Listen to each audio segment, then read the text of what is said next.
त्यालाच परमार्थाची खरी चव कळते. म्हणून प्रपंचाला बाजूला सारायचं आणि 15-15 दिवस कधी आळंदी कधी पंढरपूर, कधी आळंदी कधी पंढरपूर असं करत करत तुकोबाराय घरात यायलाच तयार नव्हते. कधीच नाही. लोक म्हणायचे बघा बघा बघा येडा तू क्या चालला म्हणून, कारण प्रपंच सोडला, प्रपंचाकडे लक्ष नाही तुकोबारायांचं. अशा रस्त्याने निघाले की महाराज म्हणायचे, लोक म्हणायचे बघा बघा येडा तू क्या चालला. महाराज म्हणायचे हो आम्ही आहोत वेडे. अहो जगाने आम्हाला वेड्यात काढलं नवल नाही, आमची बायको सुद्धा आम्हाला वेड्यातच काढते म्हणले. आणि तुकोबारायांची पत्नी आवली. बरं आता हा जो तुकोबारायांचा अनुभव आहे तो या वर्गाचा सगळ्यांचाच आहे. आपण जागे आहात ना सगळे. मी काय म्हटलं, आपल्या सगळ्यांचाच हा अनुभव आहे की नाही? हो म्हणा. मी धाडसानं बोलतेय बरं आज. आहे की नाही? तुम्हाला काही कळत नाही हे ऐकून घ्यावं लागतं की नाही? हो की नाही? पण आम्ही कोणी ते जाहीर करत नाही. आमचं तेवढं धाडच नाही, आम्ही असं म्हणतच नाही. पण तुकोबांनी ते जाहीर केलं गाथेत. तुकोबाची कांता सांगे लोकापाशी, तुकोबाची कांता सांगे लोकापाशी, जातो माझा वेडा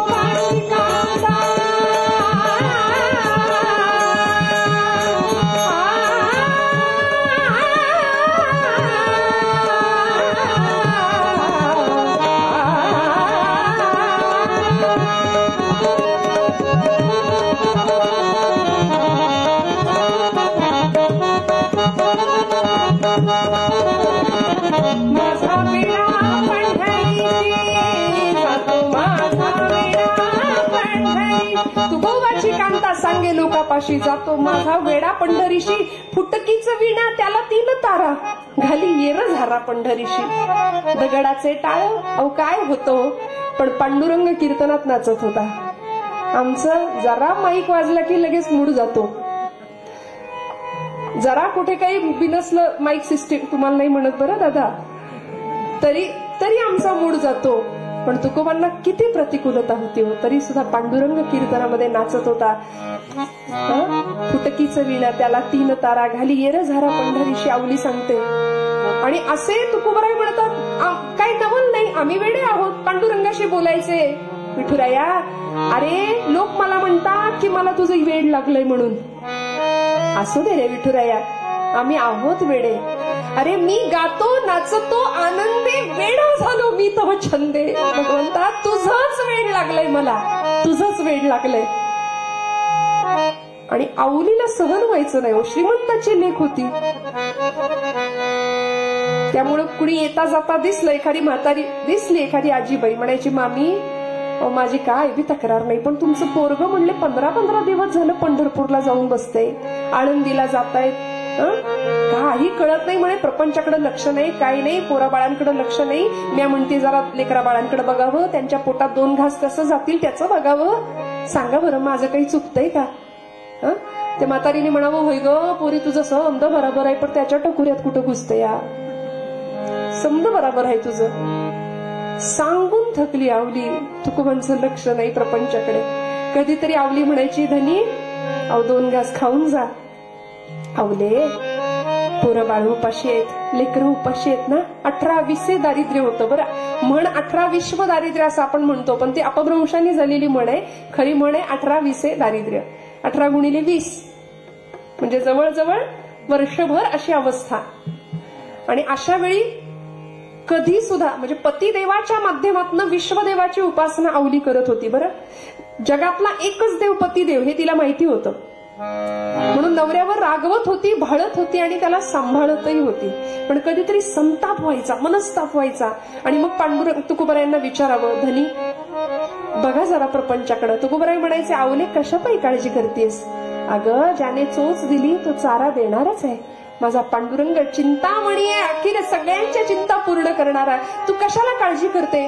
आणि आयुष्यात 3 गोष्टींमुळे तुकोबाराय सुखी होते.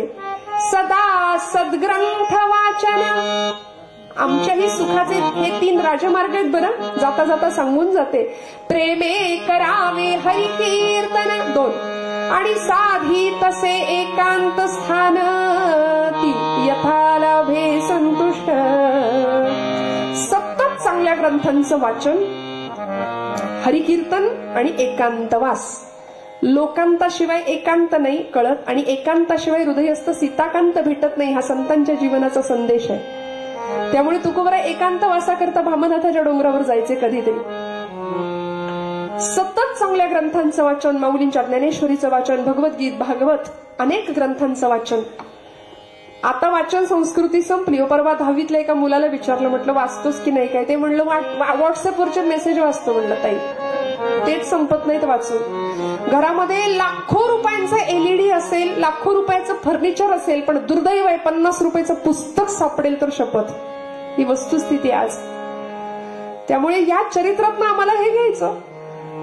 महाराज म्हणतात या कारणामुळे आम्ही संतुष्ट आहोत. यथा लाभे संतुष्ट आवले. काळजी करू नको, चिंता करू नको, सगळं व्यवस्थित होईल. माझा पांडुरंग सांभाळेल आपल्याला. आणि असं करता करता करता घरामध्ये दारिद्र्य अवस्था आहे. लेकरं बाळ अन्नासाठी टाहो फोडायची, पण आवली स्वाभिमानी होती. लोकांचं दळण कांडण शिवणं टिपणं काही कामं करून द्यावी, त्याच्यातून जे धान्य आणावं त्याच्यातून तिने आपला प्रपंच चालवावा. श्रोते हो, जलदिव्य ज्यावेळी करावं लागलं, गाथा बुडवावी लागली, त्यावेळी सगळ्यात मोठं दुःख या आवलीला झालं होतं बरं का. कारण ती सांगते आवली माता तुकोबरायांना की धनी प्राणापलीकडे म्हणली तुमचे हे अभंगाचे कागद मी जपलेत आणि तुम्ही असे बुडवून टाकले. ऊन वारा पाऊस थंडी काही नाही बघितलं, पोरांच्या डोक्यावर नाही एक वेळ पांघरून घातलं, पण ही तुमची कागद जपली म्हणे मी प्राणापेक्षा जास्त, आणि तुम्ही इतक्या सहज बुडवून टाकली. तुकोबरायांनीही आपल्या आवलीचं मोठेपण मान्य करावं, तिची काळजी समजून घ्यावी. कधी तिला वाईट शब्दात, कठोर शब्दात कधीच नाही तिच्याशी भाषा. बरं कधीच नाही. बोलू ऐसे बोल जेणे बोले विठ्ठल डोले. इतकं मवाळ बोलणं तुकोबरायांचं कायम. राग या एका विकारावर आम्ही जरी विजय मिळवला ना प्रपंचात, तरी आम्ही खूप सुखी होऊ. श्रोते हो, खूप सुखी होऊ. पतिदेव असे विदेही असले की सगळा व्यवहार बायका माणसांना सांभाळावा लागतो घरातल्या. तसं आवलीचं होतं. सगळं सांभाळायची, सगळं लेकरा बाळांना खाऊ घालावं. पण तुकोबराय भंडाराच्या डोंगरावर आणि गेले की अशी भावविश्व अवस्था त्यांची की ते गेल्याबरोबर एखाद्या झाडावरची चिमणी अशी उडून जायची. काय संवेदनशीलता होती. ते उडून गेली की तुकोबराय तिला म्हणायचे, का ग माझ्या येण्याने तुला त्रास झाला का? माझ्या येण्यामुळे तुला त्रास झाला का? तुझ्यातलं आणि माझ्यातलं आत्मतत्व एकच आहे, देह वेगळा आहे. तुझ्यातलं आणि माझ्यातलं चैतन्य एकच आहे. माझी अशी इच्छा आहे की तू माझ्या मांडीवर येऊन बस, तू माझ्या खांद्यावर येऊन बस आणि अनुभव घ्यावा.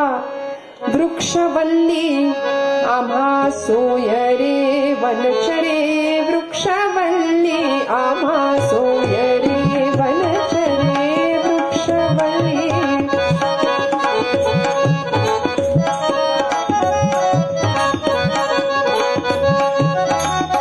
पक्षी सुस्वरे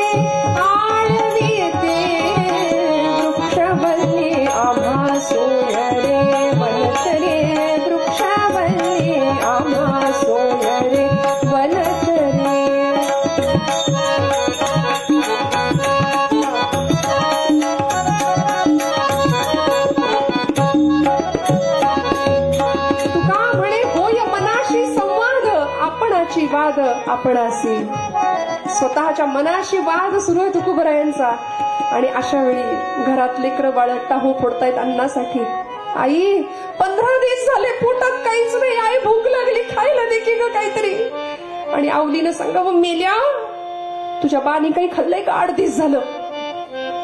श्रोते हो, घरामध्ये आपली वाट बघतोय कुणीतरी, घरामध्ये आपल्यासाठी कुणीतरी उपाशी आहे. पूर्वीचा काळ होता बरं, माणसं मनाने श्रीमंत होती, पैशांची गरिबी असली तरी सुद्धा. कारण घरातलं करतं सवर्त माणूस घरी येण्यापूर्वी घरातली सगळी माणसं थांबायची जेवायला. आता वेगळं, आता या नाही तर बसा, आम्ही गिळून मोकळे. पण पूर्वी असं होतं ना, लेकरू 11 वाजता जरी आलं ना तरी घरातली आजी म्हातारी जागी असायची. म्हणायची, लेकरा भाकरी ठेवली खाऊन घे. त्यांनी विचारावं, आई तू जेवलीस का ग? त्याचं जेवण झाल्यावर मग उरलं सुरलं असेल तर ती घरातली गृहिणी जेवायची. हे पूर्वीचं काळ आहे. इतकी म्हणजे माणूस आपली वाट बघतय या भावनेमध्येच माणुसकीचा झरा जिवंत आहे बरं का. आपली कुणीतरी वाट बघते ही भावना किती मोठी आहे आणि ती बाहेर जाणाऱ्यांनी कायम लक्षात ठेवावी बरं का. कायम रक्ताचं पाणी, हाडाची काडं, जीवाचं रान करून प्रपंच सांभाळायला या मंडळी सगळं सोडून इकडे आलेले असतात तुमच्या घरामध्ये. त्यामुळे सगळ्यांनी एकमेकांची जाणीव ठेवणं फार गरजेचं आहे, फार गरजेचं आहे. आवली प्रचंड प्रेम करत होती आपल्या पती देवतेवर, पण काळतोंड्याला मात्र नावं ठेवायची सारखी. येता जाता गावातला तो काळतोंडा दिसला, तिला मंदिर दिसलं पांडुरंगाचं की तिथून म्हणायची मेल्या मुडद्या. मोठी डिक्शनरी होती, सगळंच नाही इथून बोलत, गादीवर बोलू पण शकत नाही एवढी मोठी डिक्शनरी होती तिची. तू एकदा माझ्या समोर ये म्हणायची, मग तुला चपलन हाणते, नाही नाव सांगितलं माझं तर बघ म्हणायची.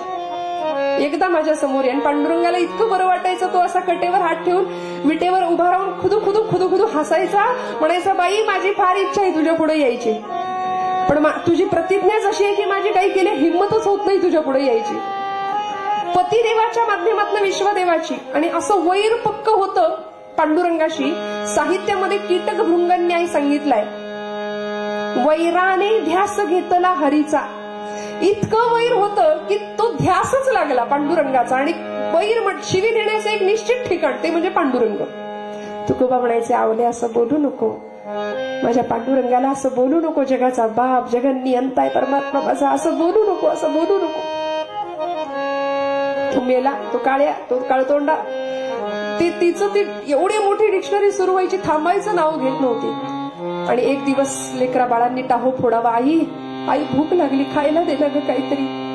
शेवटी शेजारी गेली, पसाभर जोंधळं आणलं, स्वच्छ केलं, जात्यात पीठ बनवलं, सुंदर भाकरी बनवल्या, झुणका केला, ठेचाच म्हणतो ना आपण इकडे, काय म्हणतो की खरडा म्हणता, ठेचा ना. मस्त ठेचा बनवला, झणझणीत, कांदा. तोंडाला पाणी सुटू देऊ नका अजिबात, आम्हाला वर्णन करताना सुटतं कधी कधी. आणि असं छान एक मस्त जेवण बनवलं, पुरा बाळांना खायला घातलं. लेकरांनो खाऊन घ्या म्हणाली, काळजी करू नका, मी तुमच्या बाला भाकर देऊन येते म्हणून एका भाकरी त्या कापडामध्ये ते बांधलं, सगळं एका टोपलीत घेतलं आणि ती टोपली डोक्यावर घेतली. अनुसंधान खेड्यातल्या माता भगिनींना सांगायची गरजच नाही हो, पाटी डोक्यावरची पडणार नाही हे माहिती असतं. त्यामुळे ती पाटी डोक्यावर घेतली. आणि आता बिसलेरी नव्हत्या पूर्वीच्या काळी, मग कडू तुंबा असायचा, कडू भोपळा जो चवीला कडू, तो वाळवायचा, आतून कापायचा, त्याला वरनं दोरी बांधायची, ती वॉटर बॅग, आणि त्यात पाणी भरायचं. कडू भोपळ्यात भरलेलं पाणी चवीला अत्यंत गोड असायचं. बघा ना काय गंमत आहे. आवळा खाल्ल्यानंतर जुनी माणसं सांगतील, आवळा खाल्ल्यावर पाणी प्यायचं, पाणी कसं लागतं, आणि साखरेवर पाणी थोडं बेचव लागतं. तसं कडू भोपळ्यात भरलेलं पाणी गोड, चवीला गोड. ही श्रीमंती आहे पूर्वजांची. त्यामुळे आता काय प्लास्टिकच आहे हो सगळं.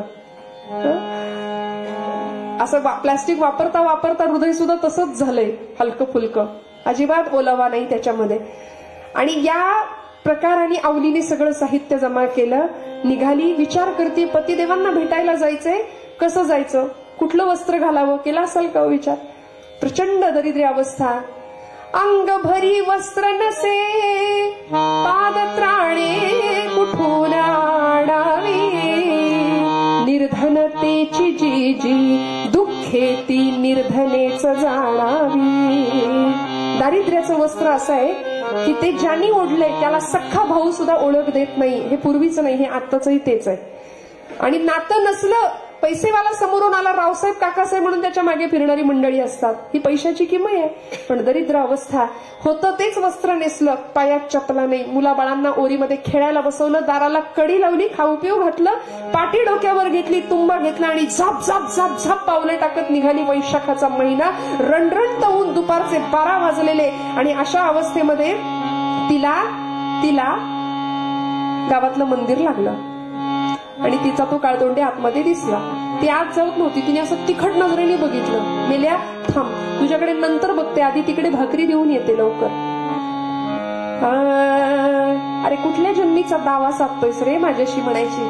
जिजाई बोले का दावा, जिजाई बोले का दावा,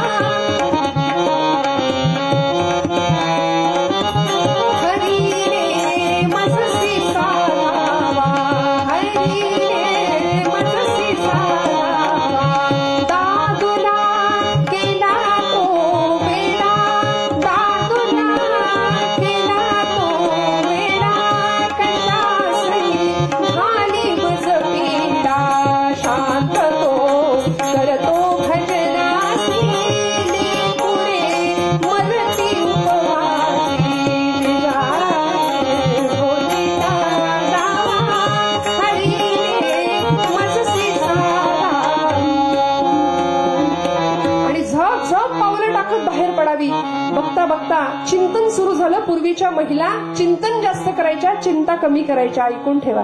आता आम्ही नेमकं उलट करतो. आम्ही जास्त चिंता करतो, चिंतन करतच नाही. त्यामुळे चिंतन करायला सुरुवात केली. माझं धनी कुठं बसले असतील. लक्षात आलं भामनाथाच्या डोंगरावर जाऊन बघू म्हणून डोंगर वाट लागली. आणि त्या काळी आजही आहेत, पण त्या काळी जास्त प्रमाणामध्ये करवंदीच्या जाळ्या असायच्या वाटेवरती. डोंगर वाट लागली आणि डोंगराच्या दिशेने जात असताना पायात चप्पल नाही, साप साप साप साप पावलं टाकत निघालीये. आणि एका अनाहूत क्षणी पायात पडलेला अर्धा वीट लांबीचा करवंदीचा काटा, त्या काट्यावर पाय पडला आणि काट्याने आपलं काम केलं. अर्धा वीट लांबीचा करवंदीचा काटा टाच फोडून बाहेर आला. भळ भळ भळ भळ रक्त व्हायला लागलं. मस्तकापर्यंत वेदना गेली. पाठी पडली, भाकरी सांडून गेली, तुंबा फुटला, पाणी सांडून गेलं. आणि आई ग मेल्या काळतुंड्या काळ्या. त्याही परिस्थितीमध्ये पांडुरंगाला शिवायची लागली. आणि आता मात्र पांडुरंग परमात्मा विटेवर हेलावले. ऐके रुक्मिणी भक्ता संकट समयास जीव तळमळतो. तुझं फार काय सांगू, जीवन विण जेवी मीन तळमळतो. पाण्याशिवाय मासा जसा तळमळतो तसं भक्ताशिवाय माझं अंतःकरण तळमळतं. Rukmini Rukmini I must go म्हणाले पांडुरंग परमात्मा. मला गेलं पाहिजे. ती म्हणली यू मस्ट नॉट गो. मी नाही जाऊ देणार तुम्हाला, जाताच येणार नाही. जाऊन तिथे तुमचा अपमान करते ती, तुमच्याशी धड बोलत पण नाही, कशाला जाता. नाही म्हणाले मला गेलं पाहिजे, आवली संकटात आहे. आणि वीट सोडली. हो, वीट सोडल्याबरोबर लक्षात आलं की आहे असाच जर गेलो आणि तिला तिची प्रतिज्ञा आठवली तर आपलं काही खरं नाही. म्हणून मायेच्या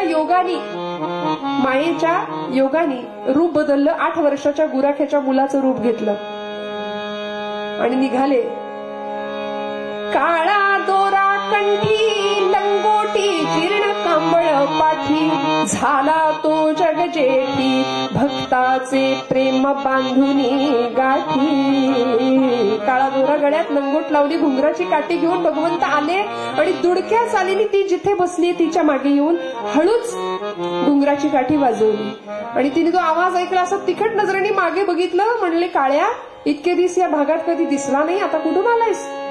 पांडुरंग परमात्मा म्हणाले तू बोलवलंयस म्हणून आलोय. सांग माय काय झालंय तुला. हाक मारली. माय म्हटलं तर मराठीत बोलले, म्हटलं तर इंग्रजीमध्ये बोलले. इंग्रजीमध्ये MY माय म्हणजे माझा माझी माझे, आणि मराठीमध्ये माय म्हणजे आई माता जननी माय. किती गोड शब्द आहे हो, किती गोड शब्द आहे. आमच्या निसर्ग कन्या आणि जीवनाच्या कुठल्या विद्यापीठाच्या कुलगुरू होत्या की नाही माहिती नाही, पण जीवन विद्यापीठाच्या कुलगुरू असलेल्या निसर्ग कन्या आमच्या बहिणाबाई, माझ्या अत्यंत आवडीच्या कवयित्री खानदेशातल्या, त्यांनी माय शब्दाचा गोडवा सांगितलाय. ऐका बरं. माय म्हणता म्हणता व्हटा लागी व्हट भिडे. ओष्ठ व्यंजन मराठी भाषा, दंत व्यंजन, तंज व्यंजन हे आपल्याला BEdच्या मुलांना चार्ट करायला असतात बघा. पण बहिणाबाई अशिक्षित कवयित्री असून त्यांनी हे सांगितलं. माय म्हणता म्हणता व्हटा लागी व्हट भिडे माय. म्हणून बघा आत्या म्हणता म्हणता केवढं अंतर वो पडे. दादा म्हणता म्हणता दाता माझी जीभ दडे. काका म्हणता म्हणता कशी मांग मांग दडे. ऐरणी. जिजी म्हणता म्हणता मिळे जिभले निवारा. आणि सासू म्हणता म्हणता गेला तोंडातून वारा. याला म्हणायचं बहिणाबाईंचं काव्य. हाक मारली पांडुरंगानी माय माय. हाक मारता क्षणी काय ग झालं तुला. ती म्हणली अरे मेल्या काळ्या दिसत नाही का, पायात गेलाय काटा, तुला येतो का काढता. परमात्मा म्हणाले कैकांचे काटे काढलेत आजपर्यंत. माझी हिस्ट्री जर वाचशील तर अशा अशांचे काटे काढलेत की त्यांची नावं इतिहासातनं पुसली. तुझा काढू का. आणि मग तो पाय दिला. आपल्याला माहितीये पांडुरंग परमात्म्याचा स्पर्श झाला. जुनी मंडळी असे थुंकी लावायचे बघा पायाला. पांडुरंगाने तेच केलं. देव इच्छी रज चरणीची माती. आवलीच्या पायाची पायधूळ चाटली या उद्देशाने संतांच्या भगवंतांनी. संतांच्या पायाची धूळ सुद्धा भगवंतांना चाटावीशी वाटली. एवढं संतांचं श्रेष्ठत्व, एवढं माझ्या तुकोबरायांचं श्रेष्ठत्व आहे श्रोते हो. आणि पायाला हात लावला, काटा कधी निघाला कळालं नाही. पाय बाजूला घेतला, त्याला थँक्यू नाही म्हणाली, काही नाही. पटकन भाकरी घेतली, मातीनं पुसली. आणि जास्त वाईट तेव्हा वाटलं जेव्हा नवऱ्यासाठी आणलेली भाकरी पायात गेलेल्या काट्याच्या वेदनेपेक्षा जास्त वेदना झाली की मातीत पडली. म्हणून अशी पदरशेवानी पुसली, लपवली त्याला दिसू नये म्हणून, आणि भाकरी पाटीत ठेवली. पण त्यांनी ते बघितलं, त्याला काय अवघड आहे. चिट्टी के पाव में घुंगरू बजे वो भी नाद श्री रघुनाथ सुने. त्याला काय न दिसल्याशिवाय आपल्यालाच वाटतं त्याला काही कळत नाही. आणि सगळं ते घेतलं आणि आवली झापझाप पहिल्यापेक्षा जास्त वेगाने चालायला लागली. मस्तकी करंडकास आवली सहर्षढे, मस्तकी करंडकास आवली सहर्षढे, चालता सवेगती मुकुंद मागुती निघे, चालता सवेगती मुकुंद मागुती निघे. चिंतना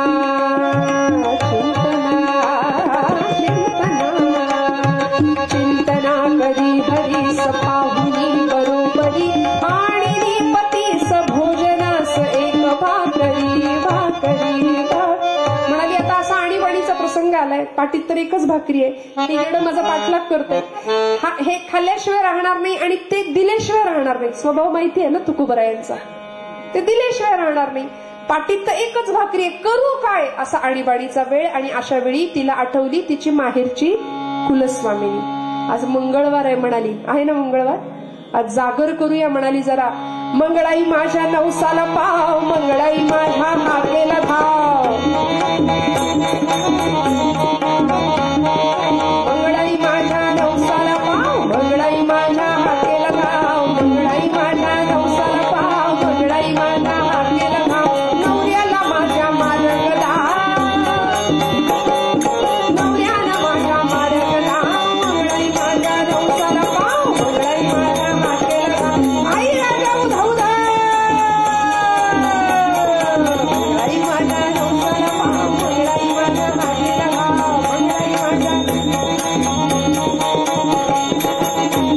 आई धाव ग धाव, काही करून माझ्या पाठीमध्ये एकाच्या 4 भाकऱ्या झाल्याच पाहिजेत म्हणाली. आणि आई मंगळाई म्हणजे साक्षात आई जगदंबा रुक्मिणी माता हो. तिने विचार केला, चला आज हिच्या निमित्तानं का होईना आपल्या पतिदेवांना माझ्या हातचं खायला मिळेल. नाहीतर इलेक्शन लागल्यापासून घरी जेवायलाच तयार नाही. असं रुक्मिणी माता म्हणते. बरं तुम्ही का हसताय मला नाही माहित. रुक्मिणीला इतका आनंद झाला की माझ्या हातचं मिळेल माझ्या पतिदेवांना. आणि मग काय हो, पाठीमध्ये अशा टरारा फुगलेल्या भाकऱ्या, काय झुणका, काय ठेचा, असा घमघमाट सुटलेला. आणि आवलीची खात्री झाली. आणि हळूच दुडक्या चालीने घुंगराची काठी वाजवत वाजवत अनेकांचा बाप 8 वर्षाच्या रूपामध्ये आवलीच्या मागे येत होता. कुणासाठी हो, तुकोबराय पांडुरंगाचे भक्त होते, पण भक्ताला सांभाळणारी आवली होती, त्यामुळे तिला सांभाळणं गरजेचं होतं. भगवंतांना ते त्यांचं कर्तव्य वाटलं की मला आवलीला सांभाळलं पाहिजे, कारण आवली माझ्या तुकोबाला सांभाळते. आवली झपझप पावलं टाकत होती. आता समोर तुकोबराय तिला दिसत होते, एका वृक्षाच्या बुंध्याशी बसलेले, डोळे मिटलेले, अंतर्मुख वृत्ती असलेली तुकोबराय. आणि अचानक अंतर्चक्षुण समोरचं ध्यान नाहीसं झालं आणि माझा पांडुरंग गेला कुठे म्हणून असे बघायला लागले तुकोबराय इकडे तिकडे. मी पुन्हा सांगते, दर्शन शास्त्रात ईश्वरी अस्तित्वाच्या काही खुणा सांगितल्यात. अचानक अनाहत नाद ऐकू येतो, वासरीचा मंजूळ स्वर कानावर पडतो, अचानक सुगंध येतो, आजूबाजूला कुठलंही फुल नसतं. बघा तुम्ही, अनेकांना साधकांना अनुभव येतात. परमेश्वराच्या अस्तित्वाच्या त्या खुणा आहेत. भगवंत असतो आपल्या जवळ, श्रोते हो, असतो. आणि अशा वेळी तुकोबरायांनी हा सगळा अनुभव घेतला. माझा पांडुरंग गेला कुठे म्हणून डोळे उघडून पाहिलं तर अनेकांचा बाप जगन्यंता पांडुरंग आवलीच्या मागे दुडक्या चालीने येतोय. तिथूनच दंडवत घातलं लोटांगण. वा रे वा देवा म्हणले, सगळं घरदार सोडून तुझ्यासाठी इथे बसलो आणि तू माझ्या आवलीच्या मागे येतोस. नमस्कार केला. मध्ये आवली आवली म्हणते, धनी उशीर झालाय, चला बरं खाऊन घ्या, 15 दिवस पोटात काही नाही तुमच्या. पटकन पळसाची 4 पानं गोळा केली, सुंदर पत्रावळ बनवली, भाकरी मोडून ठेवली, चतकोर भाकरीचा घास मोडला आणि तुकोबरायांना भरवायला न लाजता भरवायला लागली. म्हणाली, घ्या घ्या, पोटात काही नाही. तुकोबराय म्हणतात, आवले तू जेवलीस का ग, माझं सोडा, तुम्ही जेवून घ्या आधी. आणि पटकन घास भरवायला गेला. तुकोबरांनी हात बाजूला केला. आवले, अगं अगं ज्याच्या कृपेने मिळालंय त्याला बाजूला सारायचं आणि खायचं. बेईमानी होईल की नाही, कृतज्ञता होईल. कुणाच्या कृपेने मिळालंय? अगं असं काय करते? हा बघ कोण आहे तुझ्या मागे, मला समजा ठावाय तो चेंगट. ती परत सुरू झाली डिक्शनरी. कधीपासून माझ्या मागे येतोय म्हणली, मला ठावाय तो खाणार आहे, तो खाल्ल्याशिवाय राहणार नाही, तुम्ही त्याला दिल्याशिवाय राहणार नाही, मला समजा ठाऊ काय? आवले असं म्हणू नको. अगं बघ तर याला कोण आहे, हा ओळखलंस का तू? ते समजत जाऊ देत धनी, जेव्हा बरं तुम्ही. काय आनंद होता. समोर तुकोबर आहे, इकडे आवली, इकडे अनेकांचा बाप, इकडे जगन्माता आदिशक्ती साक्षात मंगळाई म्हणजे रुक्मिणीच असते, रूपक रुक्मिणी माता. प्रत्येक जण एकमेकांना घास भरवतो. श्रोते हो, मी नाही तू खा ही वृत्ती जिथे असते तिथे परमात्मा तृप्त होतो.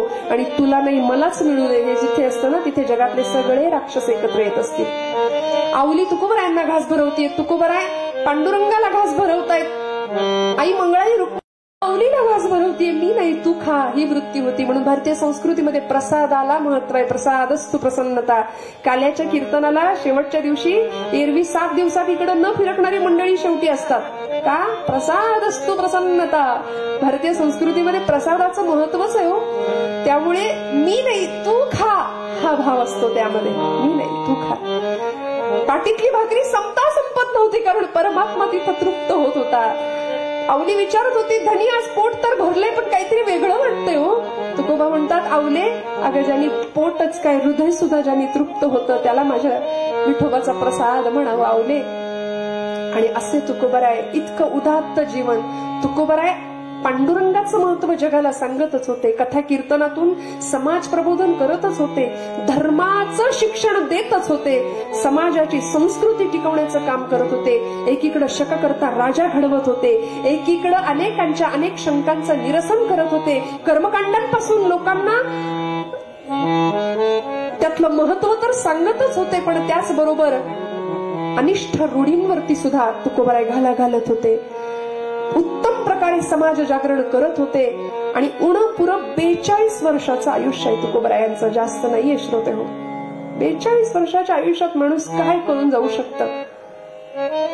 गाथा 3,500 हजार अभंगांची गाथा तुम्हाला मला दिली. आज तुमच्या माझ्या घरात गाथा आहे. तुकोबराय गाथेच्या रूपाने आज तुमच्या माझ्या जवळ आहेत संत.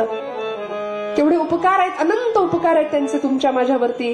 आणि अशा तुकोबरायांचा ज्यावेळी शेवटचा काळ आला, सदेह वैकुंठ गमनाचा प्रसंग आपण सगळे ओळखता जाणता. त्या प्रसंगामध्ये आवलीला तुकोबराय म्हणतायत, आवले चल माझ्या बरोबर. काय दोघांमधलं नातं असेल. आवले चल माझ्या बरोबर. कुठे तुकोबराय तिला नेतायत? साक्षात वैकुंठाची प्राप्ती तुकोबराय तिला करून देत आहेत. पण ही आवली वाता आमची अशीच होती. आवली म्हणायची, धनी तुम्ही निघालायत खरं, कुठे निघालाय? यावेळी आळंदी नाही, पंढरपूर आहे, भलतच कुठेतरी निघालाय म्हणे. वैकुंठाला? हो म्हणले, वैकुंठाला निघालो. आवले येशील का माझ्या बरोबर? चल चल माझ्या बरोबर आवले. आणि तुमच्या बरोबर ते किती लांब आहे वैकुंठ? किती दिवसात येणार आहे ते सांगा म्हणली. माघारी किती दिवसात येणार आहे? रव्याचे लाडू देऊ का बांधून सोबत? आवले नको, काही नको देऊ, आम्ही जातो आमच्या गावा, आमचा राम राम घ्यावा, काही नको देऊ म्हणाले. यावेळी काही नको आवले.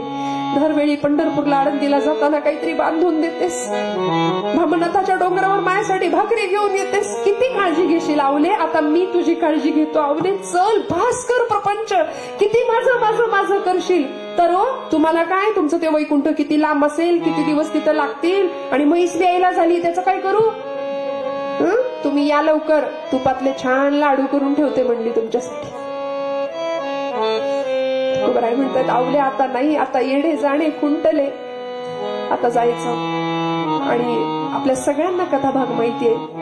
तुकाराम बीज ज्याला आपण म्हणतो, फाल्गुन वद्य द्वितीयेचा दिवस, द्वितीया. तुकोबराय सदेह वैकुंठ गमन तुकोबरायांचं आहे. देहूमध्ये जन्माला आले, पण त्यांचा देहूत कधीच रमला नाही, म्हणून जे सदेहू वैकुंठाला गेले असे तुकोबराय.